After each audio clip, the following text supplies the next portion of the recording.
I am a 28F. Never imagined I'd be sharing this story, but I need advice on a situation that's slowly unraveling my life.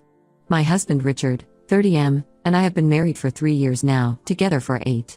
We met in college. I was a sophomore studying psychology, and he was a senior majoring in engineering. It wasn't love at first sight or anything movie-worthy. We were lab partners in a general education course, and over the semester, our friendship grew into something more.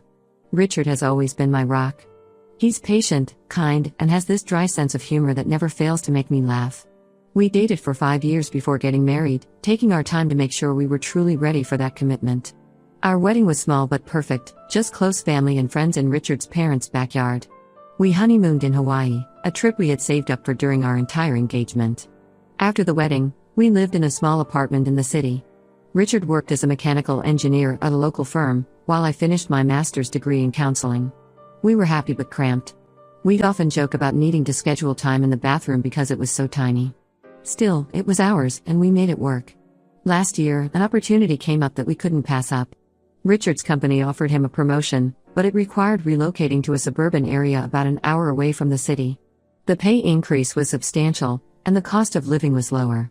After many late-night discussions and pros/con lists, Richard's engineering mind at work, we decided to take the plunge. We found a beautiful house in a quiet neighborhood called Maple Grove. It was more than we ever dreamed we could afford, a 2-story home with a big backyard and a garage large enough for Richard to tinker with his beloved vintage Mustang. The previous owners had maintained a beautiful garden, which excited me as I'd always wanted to try my hand at gardening but never had the space in our apartment.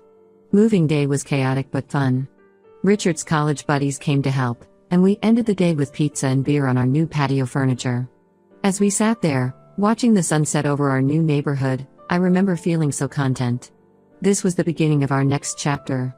The next day, as we were unpacking, our next-door neighbors came over to introduce themselves.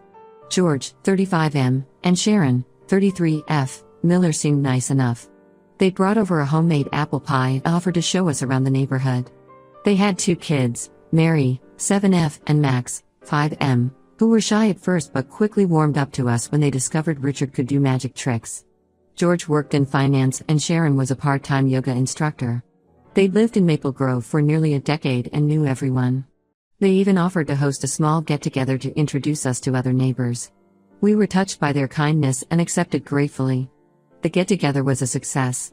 We met several other couples around our age and felt welcomed into the community. Mark, 40M, and Nancy, 38F, from across the street were particularly friendly. Mark was a high school teacher, and Nancy ran a small bakery in town. They didn't have kids but doted on their 2 golden retrievers. For the first few months, everything was perfect. Richard settled into his new role at work, often coming home excited about the projects he was working on.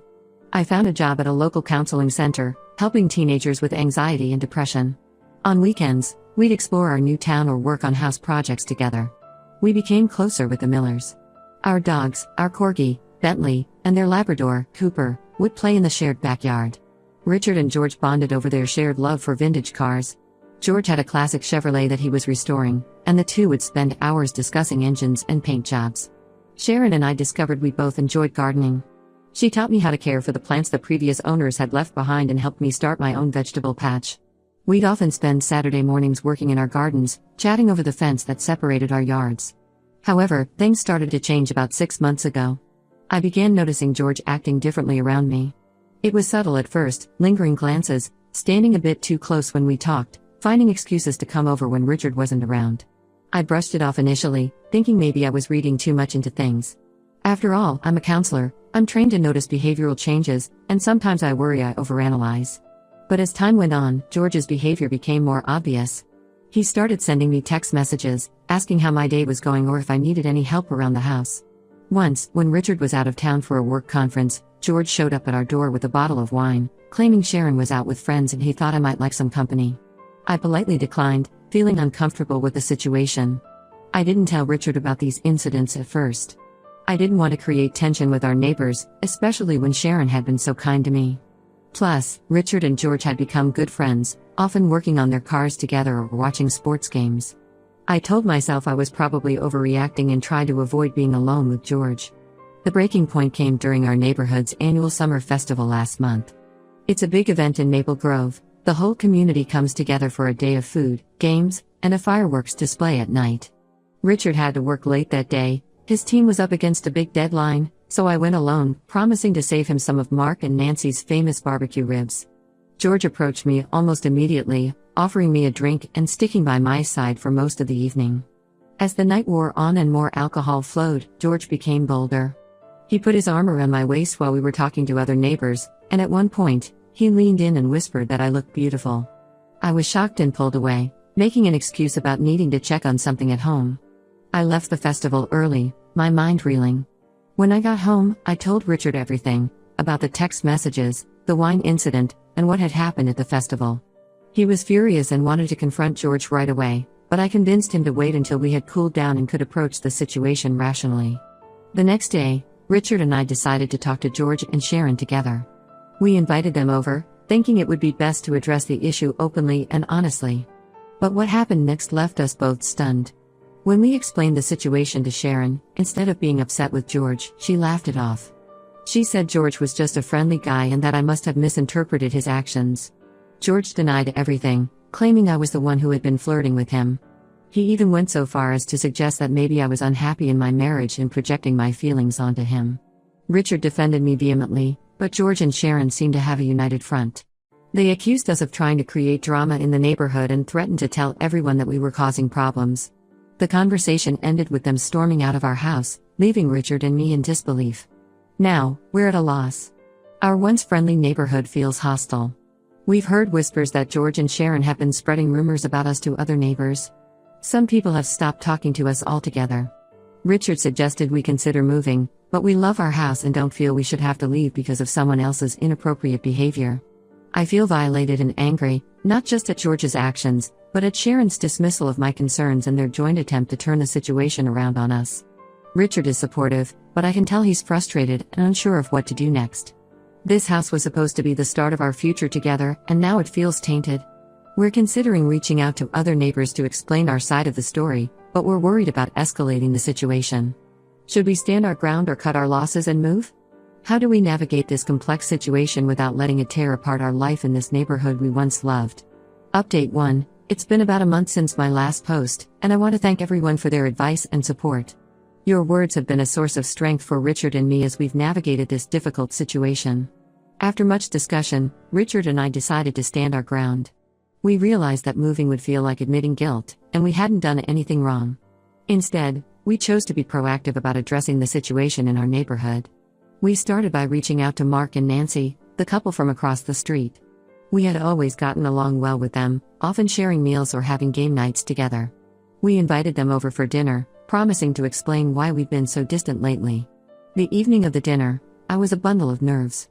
I spent hours cleaning the house and preparing the meal, a lasagna recipe passed down from my grandmother. Richard tried to calm me down, reminding me that Mark and Nancy were our friends and would listen with an open mind. When Mark and Nancy arrived, we made small talk over appetizers. But as we sat down to dinner, I couldn't hold it in any longer. I burst into tears, the stress of the past few weeks finally overwhelming me. Through my sobs, I explained everything that had happened with George and Sharon. To our immense relief, Mark and Nancy were incredibly supportive. They revealed that they had noticed George's behavior towards other women in the neighborhood and had always found it a bit off-putting. Nancy shared that George had made her uncomfortable at a neighborhood barbecue last year, standing too close and making suggestive comments. She hadn't said anything at the time, not wanting to create drama. Mark and Nancy encouraged us to speak to other neighbors. They assured us that not everyone was buying into George and Sharon's version of events. In fact, they suggested that our silence might be allowing George and Sharon's rumors to gain traction. Emboldened by their support, we decided to host a neighborhood potluck. We invited everyone on our street, including George and Sharon. Our plan was to address the elephant in the room in a public setting, hoping that the presence of others would encourage honesty and prevent further manipulation. The week leading up to the potluck was tense. We received a mix of responses to our invitation. Some neighbors accepted enthusiastically, while others made excuses about prior commitments. George and Sharon didn't respond at all, leaving us unsure if they would show up. The day of the potluck arrived. Richard and I spent the morning preparing our backyard, setting up tables and chairs, stringing up lights. I made my mom's famous potato salad and Richard fired up the grill for burgers and hot dogs. To our surprise, almost everyone showed up, even George and Sharon. The atmosphere was tense at first, with people clearly unsure of how to act around us. Richard and I did our best to be warm and welcoming, which seemed to put most of our neighbors at ease. About halfway through the evening, I stood up and addressed everyone. My heart was pounding so hard I was sure everyone could hear it. I calmly explained what had been happening with George, how Sharon had dismissed my concerns, and how they had then spread rumors about us. I made it clear that we valued our place in the community and wanted to clear the air. The reaction was mixed. Some neighbors looked uncomfortable, while others nodded in understanding. George and Sharon sat stone-faced throughout my speech. When I finished, I invited anyone with questions or concerns to speak up. What happened next was unexpected. Rachel, 45F, who lived 2 houses down from us, stood up. With a shaky voice, she said that George had made similar advances towards her last year, but she had been too embarrassed to say anything. Her husband, Dave, 47M, looked shocked. Apparently, she hadn't told him either. This revelation seemed to open the floodgates. 2 other women came forward with similar stories about George's inappropriate behavior. Sharon sat there, her face growing redder by the minute. George tried to defend himself, claiming it was all a misunderstanding, but it was clear that no one was buying it anymore. The evening ended with George and Sharon leaving early, and the rest of the neighbors staying to talk. Many apologized to us for believing the rumors, and there was a general sense of relief that the truth had finally come out. In the days that followed, we received numerous messages of support from our neighbors. George and Sharon have been noticeably absent from neighborhood activities, and we've heard through the grapevine that they're considering moving. While the situation isn't entirely resolved, Richard and I feel much better. We're glad we decided to face the problem head-on instead of running away from it. Our relationships with our other neighbors have actually grown stronger through this ordeal.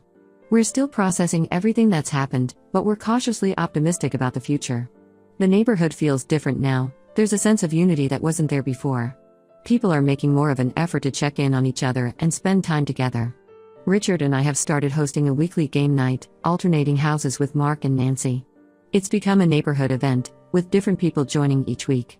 Last Friday, we had so many people that we had to set up tables in the backyard. As for George and Sharon, we haven't seen much of them. They keep to themselves now, only leaving their house when necessary. Part of me feels bad for them, especially their kids who don't understand why they can't play with the other neighborhood children anymore. But then I remind myself of all the pain they caused and the trust they broke.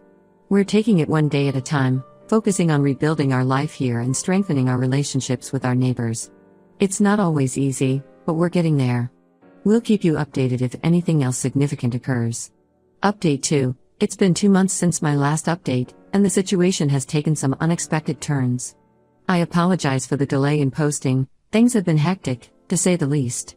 Shortly after our neighborhood potluck, George and Sharon put their house up for sale. They didn't speak to anyone about it, just quietly listed the property. Most of the neighbors were relieved, thinking this would be the end of the drama. Richard and I felt a mix of emotions, relief that we wouldn't have to deal with them anymore, but also frustration that they were leaving without ever really acknowledging the harm they'd caused. Life in the neighborhood started to return to normal. Our weekly game nights continued to be a hit, and we even started a book club that met once a month. It felt like we were finally settling into the community life we had dreamed of when we first moved here. But about 3 weeks ago, as Richard and I were having breakfast on a quiet Sunday morning, we heard a commotion outside. We looked out to see police cars parked in front of George and Sharon's house. Curious and concerned, we went outside, joining other neighbors who had gathered to watch.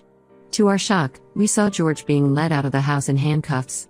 Sharon followed, crying and yelling at the officers. Their kids were nowhere to be seen, which was a small mercy. None of us knew what was happening, but rumors started flying immediately. It wasn't until the next day that we learned the truth, and it was far worse than anyone could have imagined. George had been arrested on charges of embezzlement from his company.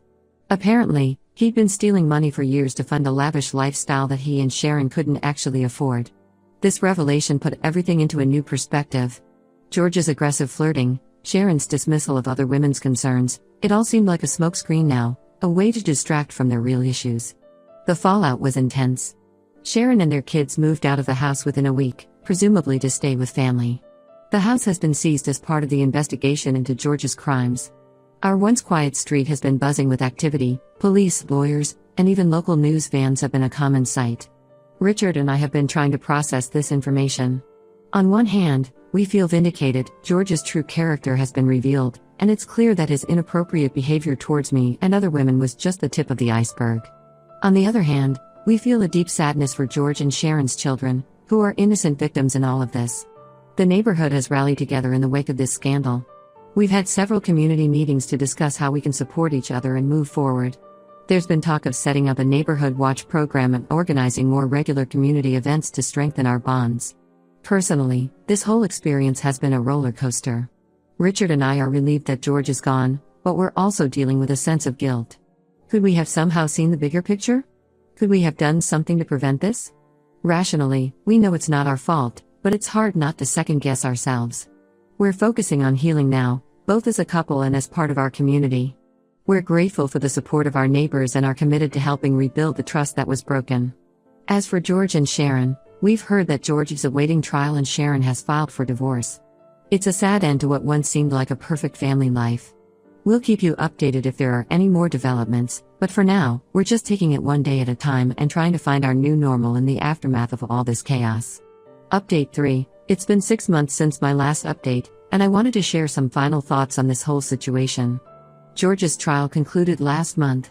He was found guilty on all charges and sentenced to 10 years in prison. Sharon testified against him, revealing that she had been unaware of the embezzlement.